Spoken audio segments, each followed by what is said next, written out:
ముఠావల్లి అంటే వక్ఫ్‌కి సంబంధించిన manager. Mutawalli is a manager of a waqf. ఇతను ఏం చేస్తాడంటే ఇప్పుడు అతనికి ఒక్కొక్క స్టేట్‌లో ఒక్కొక్క ముఠావల్లి పెడతారు. బోర్డ్ సెంట్రల్ ఉంటుంది, స్టేట్ వక్ఫ్ ఉంటుంది.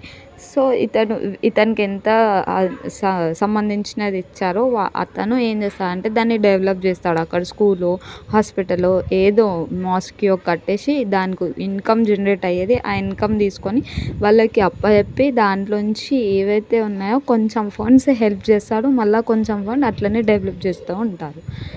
దీన్నే వక్ఫ్ అంటారు. వక్ఫ్ బోర్డ్‌కి ఇప్పుడు రీసెంట్‌గా యాడ్ అయినాయి వక్ఫ్ యాక్ట్ 1995 ఉంది. Central Waqf council and state Waqf board council 2 types ఉంటాయని చెప్పాను కదా. సో, ఇప్పుడు మనకి రీసెంట్‌గా 2025 జనవరిలో వక్ఫ్ కొత్తది అమెండ్మెంట్ అయ్యింది.